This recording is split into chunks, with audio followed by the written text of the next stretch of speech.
Remember the way I was doing shit when I was in my 20s. And the more complicated I could make it, the more I thought I was doing something good. Yeah. You know, like, it was like, I think subconsciously it was trying to prove the work with the tools and the approach. I need you to trust that we're going to ask for your input in places that it is important. And I need you to trust that there are parts of this process that probably aren't going to make sense for you, and you just need to let it ride. Doing it well is not just about what I put on the screen, but it's going to be about how I treat the people in my team. Mm-hmm. It's going to be about how many hours I ask them to do. I fundamentally disagree with this attitude. I disagree. Yeah. It's disrespectful to your client. It's disrespectful to the work. When people assume that corporate means bad and like they're saying that out loud in the room, it's like, then why are we here? Yeah. Why are we here to phone this in when we're looking at projects? Are we creatively aligned? Are we financially aligned? If we say yes, we're going full send no matter what it is. Absolutely. Because that is like, to me, that's creative integrity. It's personal integrity. It's like, we're going to show up and we're going to do a good job. What's up, guys? We're back with another episode of Second Order Change, the podcast where we talk to real human beings about their journey of creating the life of their dreams. Today, we're talking to my good friend, Jason Adams. And this is honestly one of the most fun conversations I've had in a long time. I think partially just because I'm very comfortable with Jason and we go back a long time. We've worked on a lot of big projects together. Some of the biggest projects that I have ever worked on were with Jason. So if you've ever seen in my portfolio this stuff with the aliens and Bigfoot and all that crazy stuff, that was a project that we did together for the West Virginia Lottery back in 2017 or something maybe. And we will get into that project a little bit in this conversation. But we're talking about the reality of being a creative professional, working as an artist, working in commercial, working inside of the system while also being a part of evolving the system. And it's really full of a lot of little tidbits, which I think are going to be insightful to anyone looking to get into this space. So we're going to get right into it now with our conversation with Jason.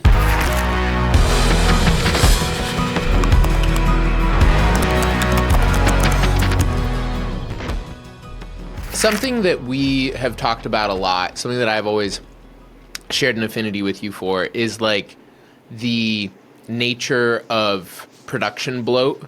And just like that difference between effectiveness and impact and sort of like the dog and pony show of it all. And I feel like you've worked on a much broader spectrum of things than I have, even going back to, you know, the House of Cards experience and all of that. And I'm just curious, like with what you're doing now and all of those past experiences, like, is there anything that sticks out as like, oh, this was just a lot of circus for the sake of circus, or I don't know, anything that comes up in that world? You know, you're getting way onto my bullshit now, because this is one of the things that I could talk about all day, is just how productions are so dreadfully inefficient and wasteful.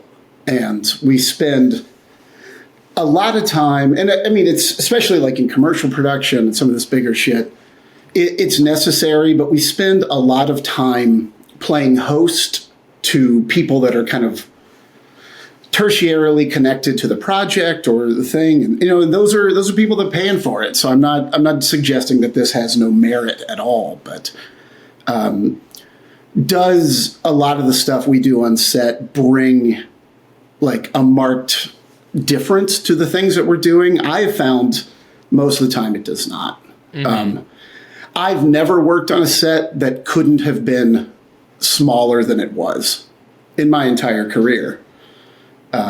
So, you know, I think it's the nature of it. But I think in that mid-tier of, you know, like, I guess commercial production that's more independent. Like, I'm not talking about guys that are repped up and going with like production company model, agency production company. You know, like those are $700,000, $800,000, $2 million, you know, TV commercials. You're talking about those like down the middle, widening Kennedy Nike ad type things. Yeah, you know, like these sub $200,000-$300,000 shows, they just get so wasteful, man. And I think one of the reasons that happens is because a lot of guys are shooting that, and I get stage of career, and I don't mean to insinuate that I'm higher or lower than anyone or anything like that, but I just remember the way I was doing shit when I was in my 20s.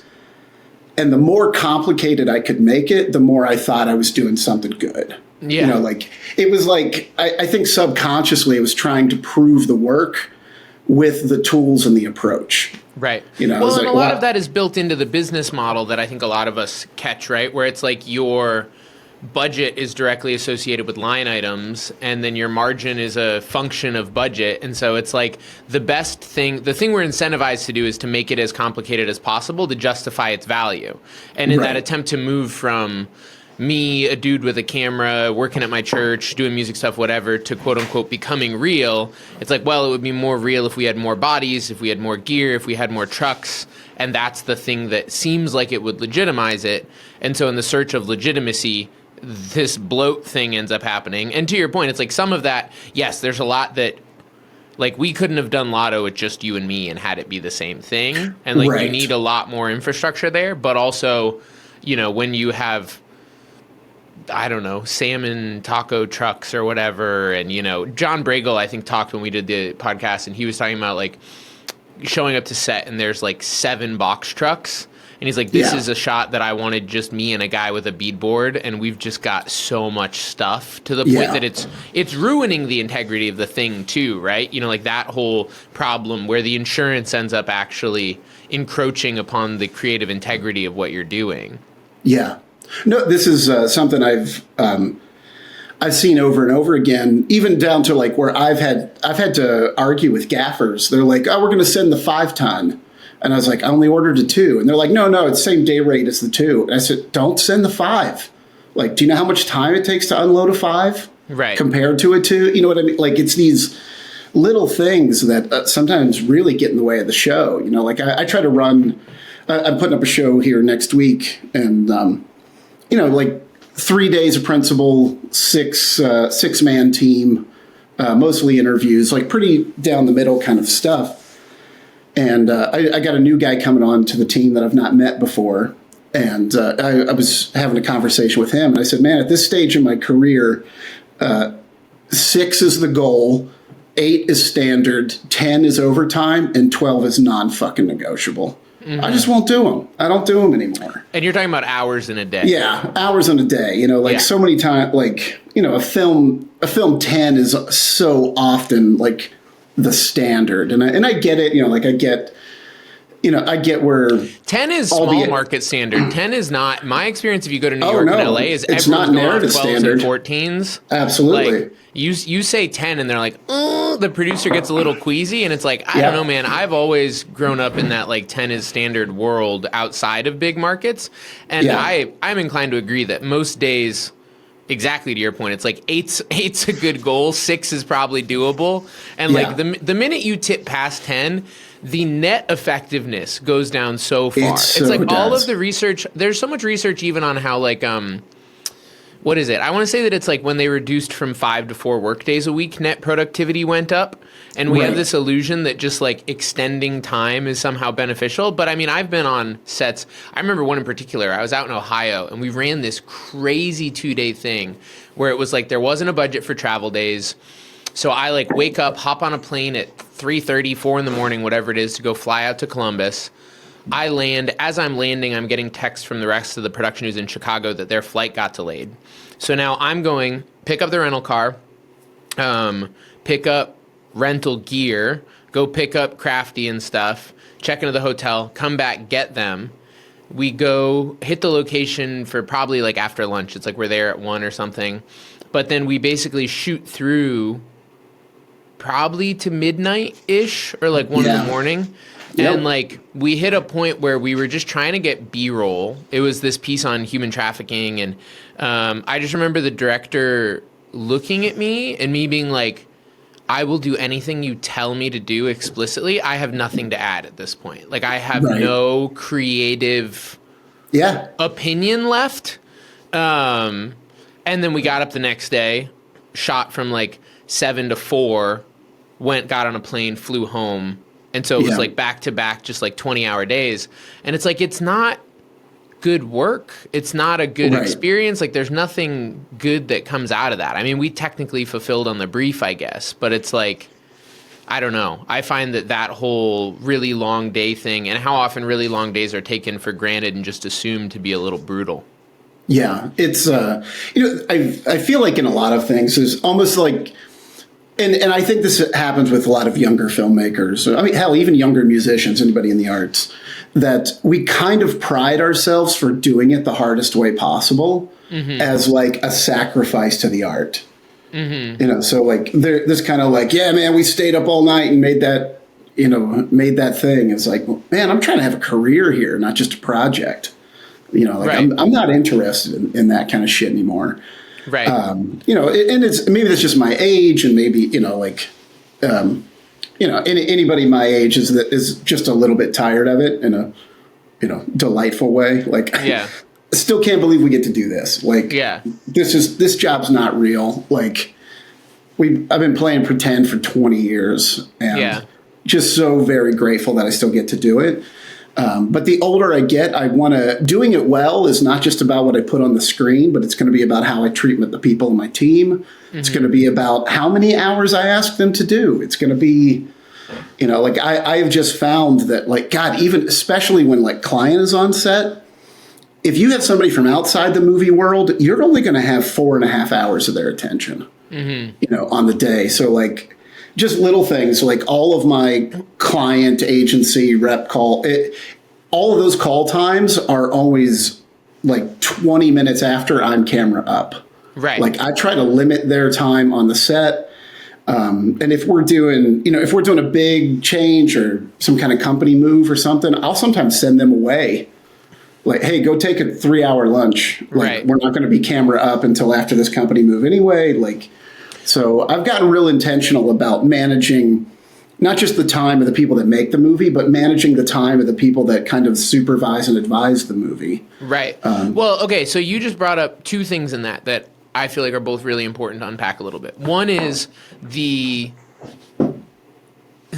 weird situation where we are one of the only industries I can think of where the general expectation is that the client is going to watch you work. It is a really strange thing. And I get it, you know, the amount of money that people are spending, you know, like imagine if you hired a house painter that was charging you $50,000 an hour. Yeah. You'd probably set up a chair and watch that guy paint all day. Fair. So I but get it. It's an expensive thing, but it's as a social and creative construct, it is strange. It's a strange part of doing this. Right. Well, and it's an interesting thing because, yes, I hear you. And also, though, like if I was going to go buy a Lamborghini, I don't expect to go like nitpick every part of the factory process. Like you're going to get a thing. And I think that's one of the interesting things about the nature of this world when it becomes a creative collaboration is the question is like how much voice is necessary on the day. I generally attribute that to a lack of true clarity going into the day. That there are sometimes things that you actually need someone's assistance and clarity on the day. That list is usually very low if you've done a good job actually setting expectations and generating clarity going into it. Right. And to your point, there is a level of implicit shifting that goes on. I mean, even, I'll say this, I'm all for being totally professional, above the board. There is something mentally and emotionally nice about a load in and a load out where you're not worried about client.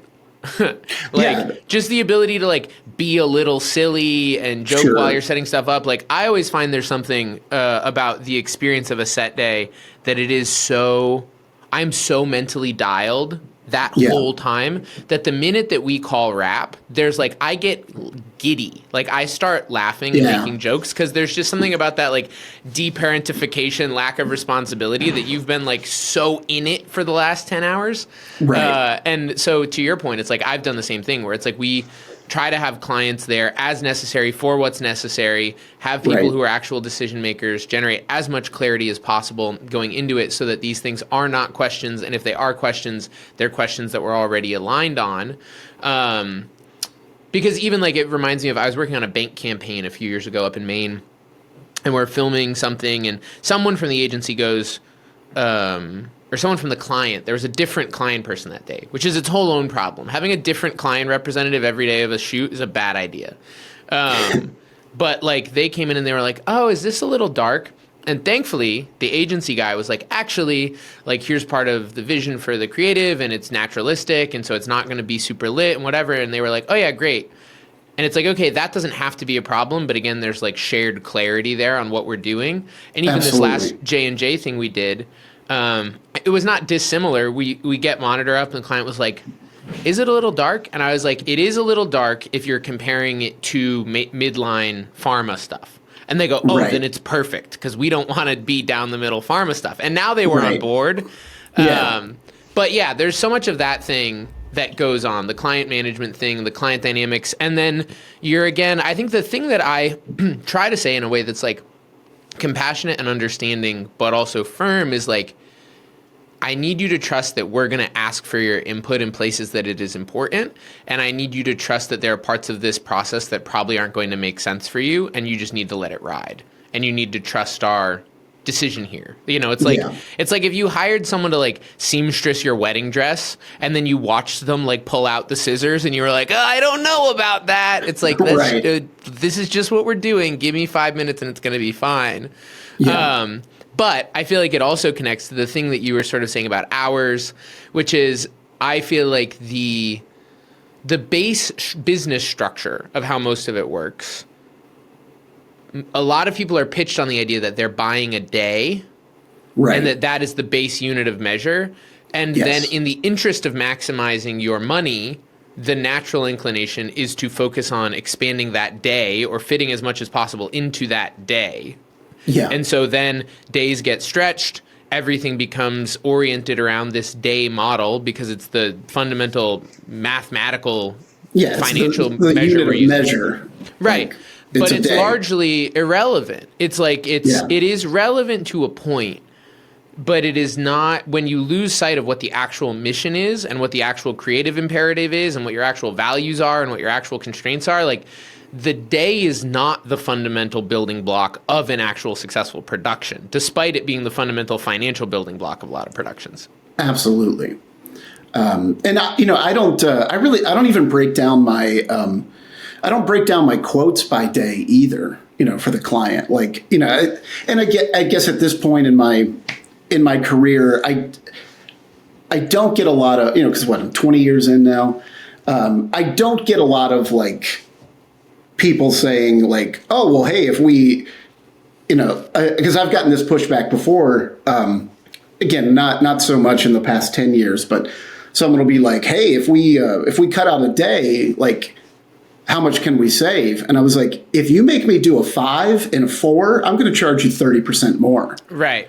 Because you're making it immensely more complicated. It means everyone's going to have to work harder. It means we're probably going to need more G&E because I'm going to have to be building 2 setups ahead anytime, we're at least in the same company space. So yeah, the idea that somebody can look at an itemized thing and be like, oh, you got 5 days. We don't need 5 days. And I'm like, cut it down to 4. It's like a lot of times people do the same thing with an edit.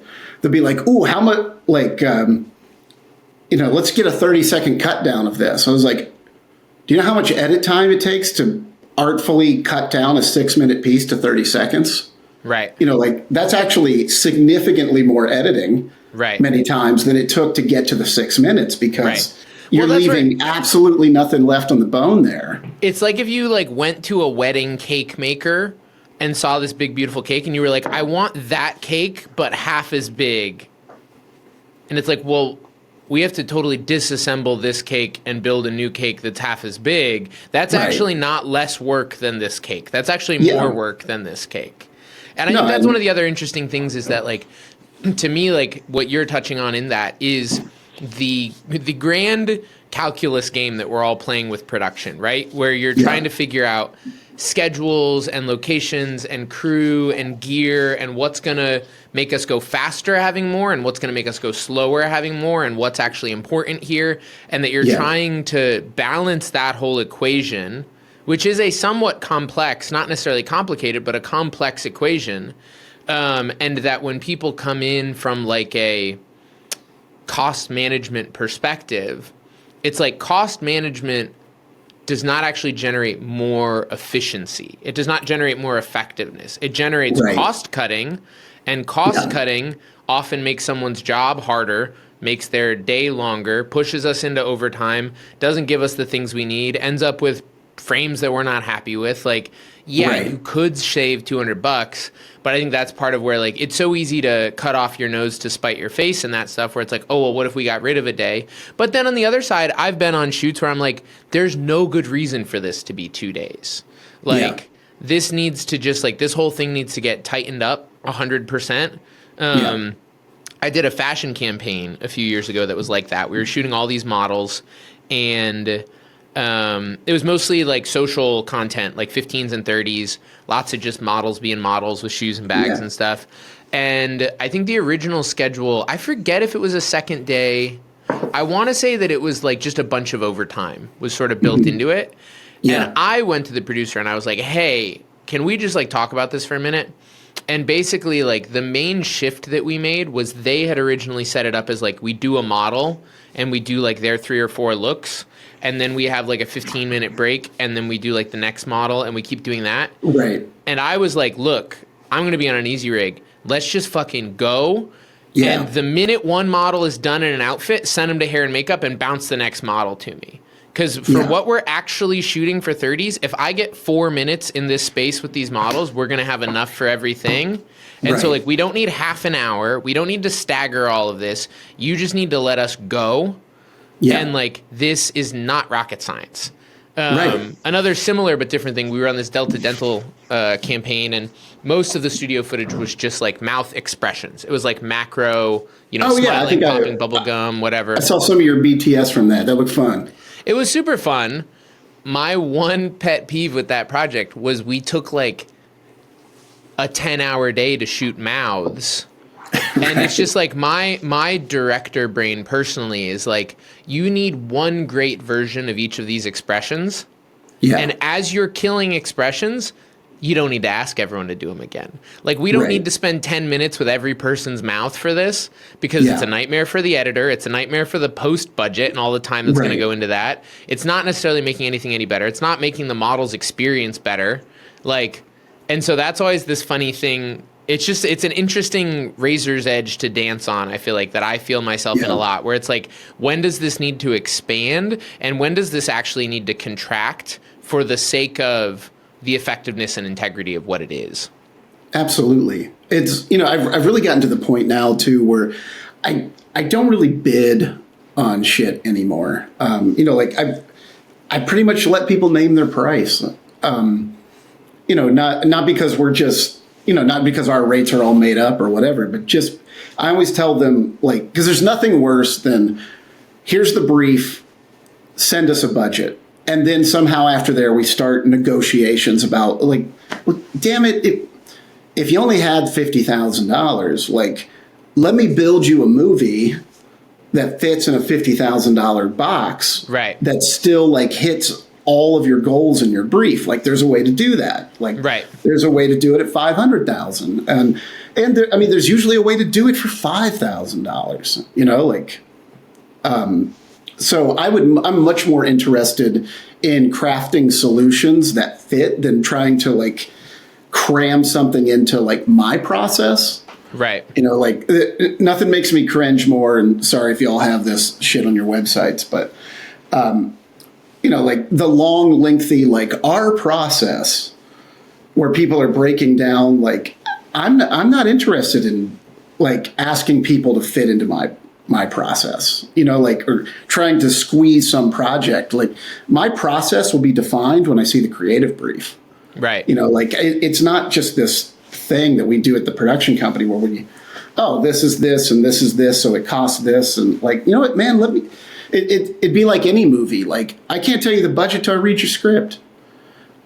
So, you know, like, I've just gotten real, you know, flexible with things, and, like, hey, man, let me help you solve this. You know, like, I'm walking in more as someone that wants to solve their creative challenges than a guy that just wants to put images on the screen or make some little movie or whatever the hell they need. I want to help them solve it.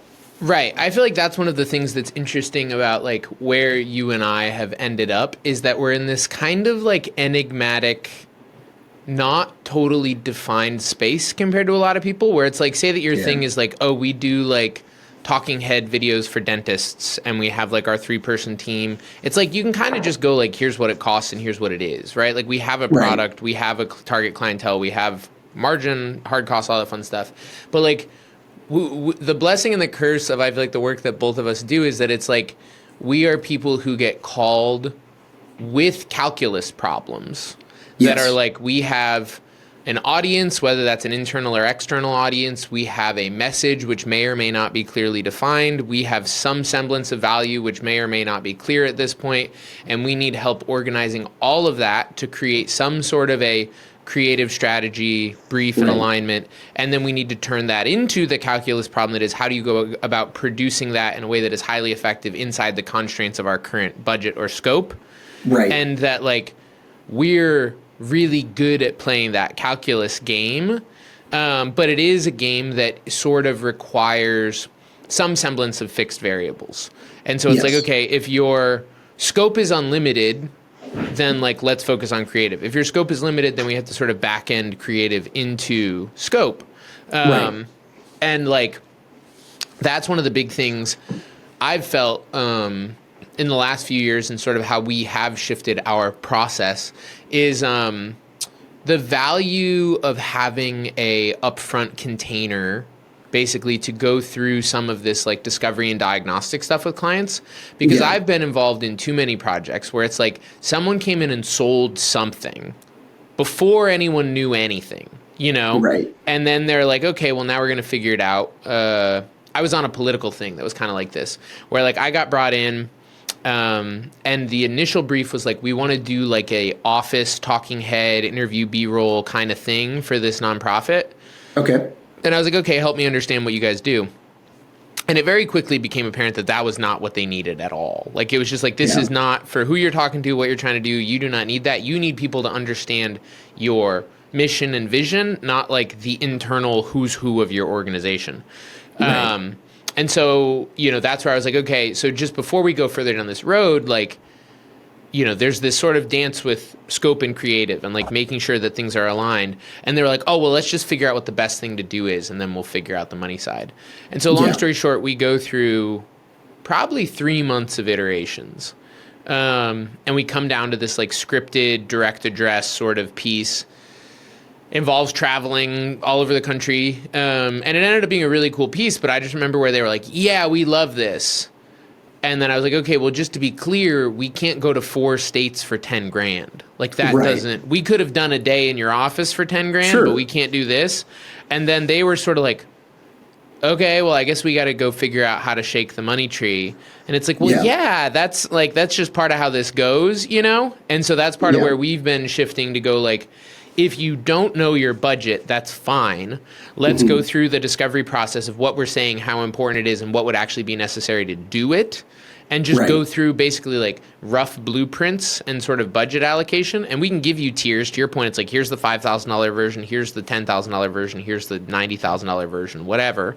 But like, I feel like there's so much disservice that goes on in this like runaway train where it's like, I would almost compare it to like if you came in and you were like, my hip hurts. And they're like, you probably have cancer, so we're going to sell you chemo. And then they like go through the first diagnostic and they're like, oh, you don't have cancer, but we already sold you chemo, so I guess we're just going to go through with it. And you're like, what are we doing here? This doesn't even make sense anymore. But some account person sold it 6 months ago off of a relatively shallow conversation, which, to be totally honest, is probably had between 2 people who don't know what the hell they're talking about. It's like some non-decision maker at the client side talking to an account person at the agency side who doesn't know anything about production. And they're like, yeah, this sounds like a $20,000 thing. And you're just like, based on what? You just made up numbers. It happens a lot. And that's what, you know, like I'm not downplaying a process. What I'm, because, you know, I have my own kind of discovery process, this thing that I do. But, you know, like those processes are for me. Right. Do you know what I mean? Like the idea that... I think the idea that you plug everybody into like, oh, we're on step 1 now, and now step 2 is this, and then this is where we add G&E, and this is like, no, man, I need to go back up to the top. Right. And I always tell anybody, I can tell you exactly what you need if you can answer just 2 questions. Who is the audience, and what is the behavior that I am trying to change? Right. If you can answer that, then we can write you a movie. Like, we can, you know what I mean? Like, we can find a solution for that. But I need those 2 questions answered. Right. Totally. So inside of that, like, I feel like you're also someone in my mind who has, more so than I have, and I tend to feel like an outlier in this, bridged worlds, so to speak. That's like, you know, we all know those guys who are like Oren and Justin and, you know, Ryan and whoever else that are like in that world. And then we all know the sort of like smaller branded content, you know, direct to client people. And I feel like you and I are a relatively rare breed who sort of continually dance between those worlds. In that, like, you've done really big stuff and you do stuff that isn't really huge. And like, I'm curious, like, one, why? Because I think there's a lot of grass is always greener on the other side from people in either of those camps. That's like, oh, well, if I could ever do Lotto, I would never do local hospital stuff again, or whatever it may be, you know? So like, why? And then also, is there fundamental differences in working in those 2 worlds, or do you see them as the same? You know, other than just the, you know, whenever you scale from like, because my favorite stuff to do, and this, I get a lot of calls for doing like 1-2 man doc team stuff. I love short form doc. It's my favorite way to tell stories. It's the most of the kind of work that I've done. So I think the difference is there is just a certain amount of institutional knowledge you need to scale something up to, like, you know, a team and trucks and budgets, and, you know, you got to know how to run that. Or if you don't, you've got to hire a producer that like, that's what they do. So, you know, I think the thing that you and I share that's probably a little bit strange is that 90% of the time we're probably producing our own shows. And I'll sometimes bring on either like a line guy for helping manage money, or if it's a big show and we're dealing with a lot of casting or whatever, like, I'll bring on a producer to help shoulder that responsibility. But in a way, we're always kind of co-producing, you know, like, I'm still watching all the casting reels. I'm still, you know, like, we're still talking about locations. We're, you know, together, he and I are putting together the schedule. And that may be because I started in editorial and then, you know, got into shooting and then became a director. So I got to see a pretty good piece of how it works, front end, back end, all of that. So I like to be involved. So other than the institutional knowledge of just, you know, like, knowing how to put together a package, like, you know, like, if I'm going to do a show in LA, like I know that I know the guys I'm going to call. I know, you know, like, people that maybe have never like worked with a G&E team or whatever, like, don't even understand that, like, there's some standardizations around grip packages, you know, like, if you have to tell me, like, hey, we're meeting in Austin, we're going to put together this, we got a little 2-day show, interviews and B-roll, like, we got a 5-ton.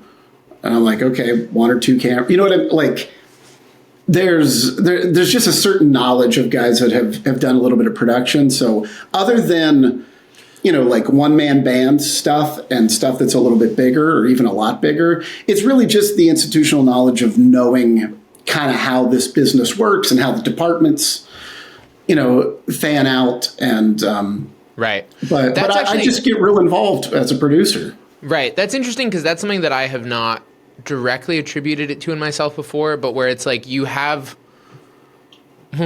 without being high and mighty, let's just say transcendent knowledge, that it's like, outside of any one given domain or lane, like, you understand budget world, you understand camera world, you understand G&E world, you can talk to art world, like, you have the ability to interact with all those different realms in a world that would be speaking Greek to most people, including most people even on that set. Like, if you ask the art people to come up with a grip list, they'd probably be looking at you sideways. And for whatever reason, whether it's the neurodivergence or whatever else. Like, we have both decided to bless ourselves with understanding way too much about way too many things.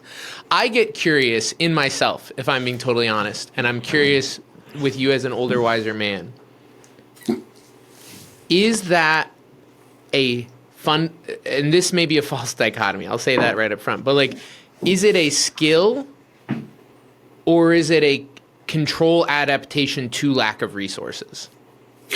I don't know how we got there. It could be either. I've got to say it's probably a lot more simple. I think it's just a way that I kind of activate my neurodivergencies. I get really curious, and like I will dive deep into like all the ins and outs of making sure that our tracking markers for a VFX shot are right on set. Like where I could just get a VFX supervisor for the day, like let him worry about that. But I love making movies more than I even like watching movies. Dude, 100%. I mean? Like, that is my fundamental rebuttal to AI also, is that I enjoy making movies way more than I enjoy having movies. And the only value of AI is that you get to skip making to having, which is the least fun part for me. Yeah, absolutely. Well, and, I think people understand that too, But the people who don't have that experience, I think, have a hard time relating to that, actually. Like, when I talk to people who aren't in this world, they're like, making things sounds tedious and learning curve and expensive and barrier to entry. And, like, what if we could just have the thing? And it's like, I get that. Yeah. But I don't think you've done it then. Yeah, no, I think it's like anything else that is crafted. Like, I enjoy the crafted nature of things. And I think that people can tell a difference as well. I'm not just talking about AI, but like you can go into Guitar Center and buy a Mexico Tele off the wall, and it's going to be a great guitar. It's going to sound great. And it's going to be. You're not going to have the same emotional connection, or maybe even the same desire to play that instrument, than if this instrument came into your life via a story, or if it was made for you. Right. Do you know what I mean? Like if somebody like, I built you this guitar, like, and like somebody can tell me like why they chose this wood, why it's this finish. Like if something was crafted, I think we connect to the stories embedded into the way that something came to be. Right. And, AI eliminates the story. So, and really story is the only thing that gives art any value at all. Mm-hmm.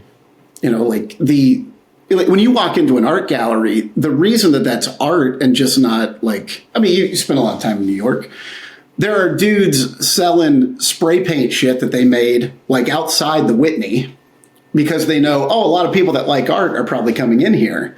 What's the difference between this guy slinging $85, things and some $8.5 million piece on the wall? And the only difference is the story. And usually that most of the value is added posthumously because it is now limited resource. Mm-hmm. That whatever this self-expression was from this person in this time, we're never going to get it again. Mm-hmm. And all we have is this. So like it becomes art the minute you put a white border on it, and just say that is art. I say that is art. And, if enough people agree with you, then you got fine art. Right. But I mean, it's still just paint on a canvas. So like, I think that story is, and again, I hope I'm not, I get the irony of like, I tell stories for a living. So I'm going to tell everybody that fucking stories are the most important thing and the thing that all value comes from. But I think that plays out experientially. Like when I think about even just like, say the last 4 years, I'm going to reserve the right to get a lot of hate for this. What's a good movie that's come out? In the last 4, this weirds everybody else. I largely do not watch movies.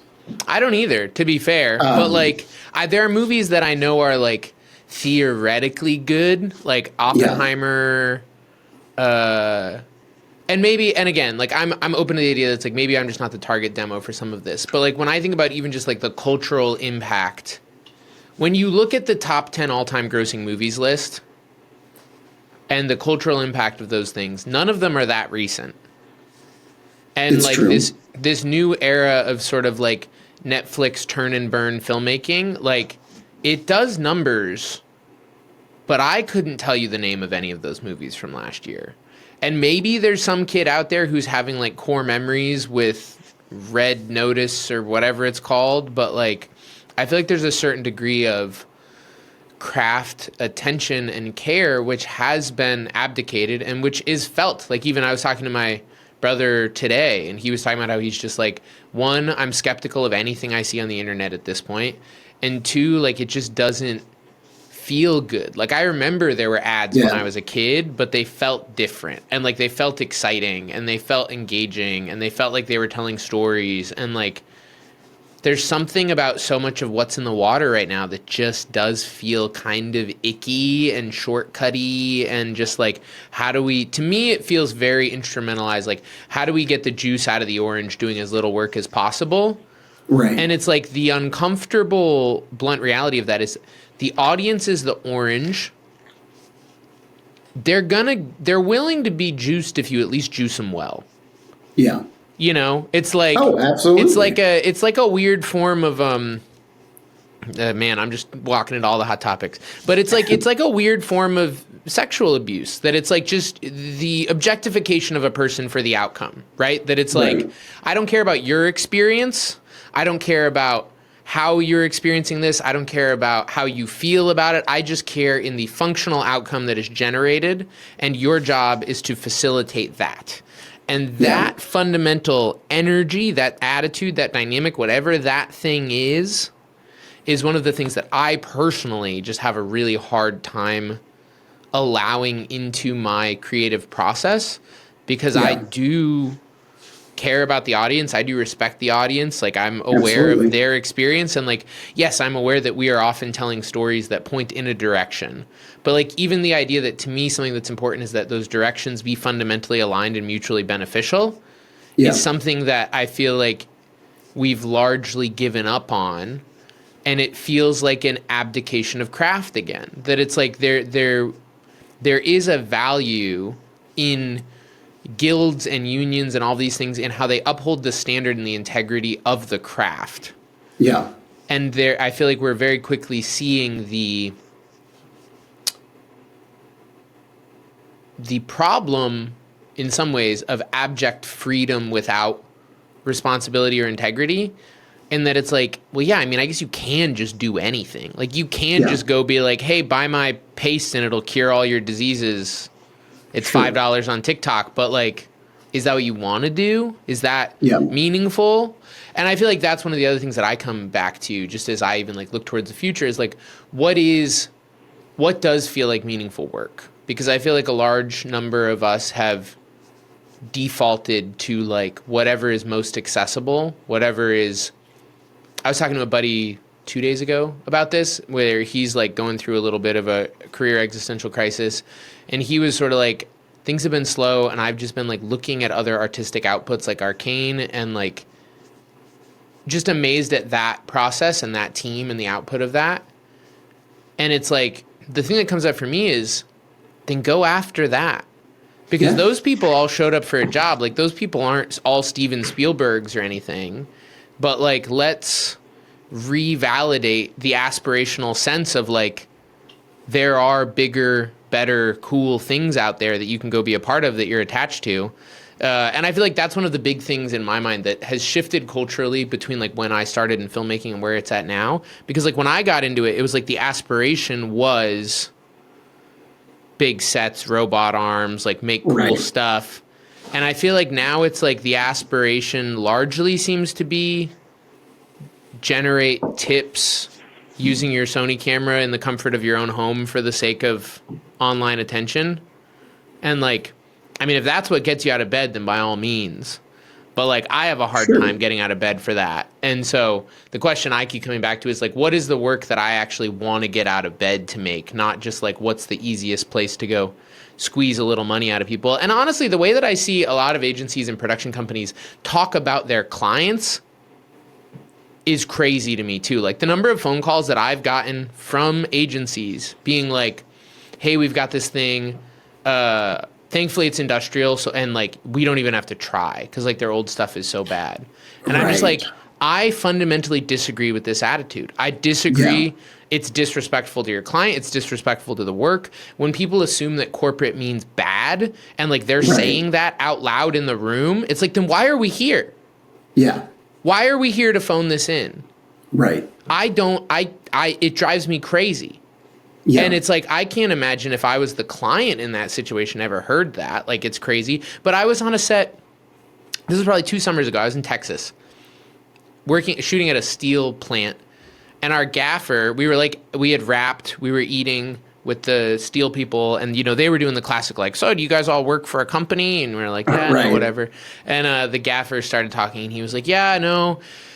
You know, I realized a few years ago that I could either be a starving artist or just shoot boring stuff that like makes a ton of money. And so that was the decision I made. And I was like, respect your opinion. Wild thing to say to the client.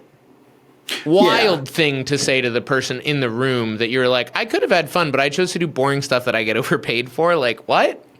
Yeah. No, like, that's the attitude of so much of it, I find. Yeah, it's a weird thing, man. But, you know, like, I mean, one, like, I truthfully believe that real artists don't starve. You know, there's a, you know, like, and I, you know, even for me, like, I've gotten a real demarcation between, like, you know, I know when I'm showing up at work and I know when I'm creating art. And, you know, for me, the fundamental difference is easy. My job is when I create something for you, and my art is when I create something for me. And however that plays out financially, it plays out, you know, like for, I think most artists, I've got a day job, you know, I'm a working commercial artist, and then I'm trying to pursue, you know, things that I would consider a little bit more fine art, or a little bit more that they exist only because I desired to try to bring something into the world.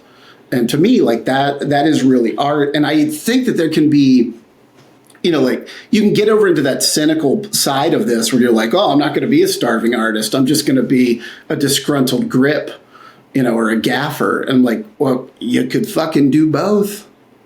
You know what I mean? Like, you could show up intentionally and thoughtfully in your job and try to bring, you know, artful solutions into it. And then I hope that, you know, if you're making good money doing this, I hope you're spending some of that money on your art. Right. You know, like, because I think where this gets, you know, and this is another way that production bloat happens is you know, like, man, the DP really wants to shoot anamorphic. You know, like, I've gotten that call again. And I'm like, sir, it's a fucking bank commercial. You know, like, and I get that you want to do, you know, like, but a lot of times what happens on these commercial production sets is you're paying for an artist to play with something. You know, like, they want to try out a new camera package, or, oh, you know, let's, oh, what if we did all this like Moco shit with the robot arm and we got that? It's like, does this commercial like really need that? Like, are we, you know, are we really changing what's on the screen? And well, this is the reason it gets out of control. The important point there to me is that, like, it doesn't actually generally make it any better. Like, it makes it better to your, like, behind the scenes pictures on Instagram to your buddies. And like, maybe that one shot plays better in your reel, but like, it doesn't change the thing, because like, we've all been floored by commercials that were like shot on an FX3 and a 24-70. And we've all been absolutely bored by stuff shot on Alexas and, you know, Hawks and whatever else. And so I think that's like, that was part of the reason that I honestly sort of let go of my like DP identity and shifted more into producing and directing, because I was like, I care a lot about these final products. And at the end of the day, there's only so many times that I can go, what if we shot it anamorphic, and it's still not good? Right. And so it's like, I would rather be involved in the earlier conversations that figure out what the paper is that gets handed to the people who make those decisions, because that's where the rub is. And some people just love to play movie and play camera toys, and that's fine. And like, I love that, but it doesn't keep me going the way that like being involved in a project through the finish does. And so like, it just hurt my soul to be like, oh, my like solace in working on this thing that we all are kind of agreeing is bad is that I get to like play with some fun, expensive lens. It's Yeah. like, so now I'm just wasting more of the client's money to do something that we already don't feel aligned with. Like, Right. it just doesn't feel good on any level. And I think that's where a lot of people, at least for me, it's like that's where I can see where you start to get cynical, because it's like, it just feels like you're pointlessly burning money, but like that's Right. your job. You know, it's Yeah. like our job is to sit around and do whatever stupid stuff that doesn't make sense people tell us to do. And like, yeah, it's expensive, but it's not our money. And so we just ask for whatever we can get away with. And again, it's like, it's not an aligned system, because now your crew isn't aligned with the vision. Your crew is not aligned with the financial success of the project. And Yeah. you've got a big disgruntled team sitting there just kind of blowing time, cynical, Right. laughing at the agency, rather than everyone actually being a team, which in a perfect world, Right. everyone should actually be a team. They should be a team. And, you know, like, this is, even if your goal was to be some like narrative filmmaker, and you know, you're doing like, I don't know, some like used car commercials, or whatever, like, man, so somebody's still handing you money to show up and play pretend. Right. Like, the magic of that has never gone away for me. Right. You know, like, it's easy to be cynical about how some of this stuff works and all of this, but man, we get to create something today. Right. And it might not be the thing I would create just by myself. You know, like, I don't know that I would, you know, if somebody wrote me a blank check, I'm probably not going to go make a bunch of used car commercials. But you know, the fact that I get to work creatively, it also, like, man, it sharpens me for the shit that I go make that is art, or that is artful in my approach. You know, I guess I'm always trying to be artful in my approach with client work, but, you know, the reason that I can invest in some of my projects and some of my films are because of the trust and the responsibility given to me by these people. Right. And, you know, like, to be shitty about that, like, one, I think, like, not only is that rude to the people that have brought us here, but it devalues the thing that even I do. Right. You know, and like, if you don't it want to do it, then changes the don't do narrative. it. I mean, I Yeah. feel like that's something that I've really been sitting with, just from like an uncomfortable accountability perspective, is like, if I don't want to be on this set, I need to say no. Yeah. Because someone is going to be there and actually show up for it. Right. And to take someone's job to half-ass it and whine about it is not worth anyone's time. Yeah. And like, that's something that I've really started holding myself and the team to, in terms of just like, when we're looking at projects, are we creatively aligned? Are we financially aligned? If we say yes, we're going full send no matter what it is. Absolutely. Because that is, like, to me, that's creative integrity. It's personal integrity. It's like, we're going to show up and we're going to do a good job. And if it's talking heads for our friend's gym that's opening, it's like, you can still make that interesting and cool and fun and look good, and like, you can put care into that. But once you start justifying a lack of care, that starts to run away on you too, because then it starts happening all over the place. It's like, oh, well, I don't really have to do that well, or no one really cares. That's why I honestly still struggle with the argument that people are like, oh, well, people can't tell the difference. And it's like, yeah, but also, like, that's another just slippery slope that quickly has you not doing anything. Yeah. And I think it kind of, like, to your point about guitars, it invalidates a lot of the sort of like implicit experiential factors of something, where it's like, could I tell you that the difference between this pastry and that pastry is that they're using like farm-raised Scottish butter? Probably not. Can I tell that it's better though? Yes. And maybe I couldn't name it. Maybe I couldn't tell you about the lenses. Maybe I couldn't, you know, whatever. Sure. But like, you can still feel it. You can feel the care and intention. And the minute we start taking too much, because again, there are some things that you just have to go like, yeah, we don't need that. But when it becomes a habit to go, people can't tell the difference, no one's going to care, you know, it turns into that thing where I get the call and they go, we don't even have to try. That's it for part one of our conversation with Jason Adams. You can come back next week to hear the rest of the conversation, and I guarantee you it only gets better from here. So if you have enjoyed this conversation, please leave us a rating and a review, leave a comment. I know it can feel silly, but it makes a really big difference in our ability to access new people, to grow the audience, and then to pull in bigger and better guests, to have more conversations, to provide more value back to you guys. So if these conversations have meant anything to you, leave us a rating and review. YouTube, do that. Hit the subscribe button, hit the thumbs up. If you're on Spotify, there's a way to do it there. Apple Podcasts, whatever your preferred app is, I believe that you can figure it out. I'm really grateful for these conversations again, and just excited to see where we're continuing to go. I am currently somewhere in New Zealand. I believe, if I'm doing the math correctly, that I am about to fly to the South Island and go explore Queenstown. So if you want updates on that journey, you can find me on Instagram at eBourcier, and we'll also put Jason's Instagram in the show notes. If this podcast has meant anything to you, please send him a message, because that means the world. When you're on a show and someone tells you, hey, I listened to that and I resonated with you, it makes a massive difference. So there's some free street cred. Plus you get to make friends with one of the coolest people in the world. So you should send Jason a message. That's it though. We will be back next week with another episode of Second Order Change. Long live the dream. The audience is the orange. They're willing to be juiced if you at least juice them well.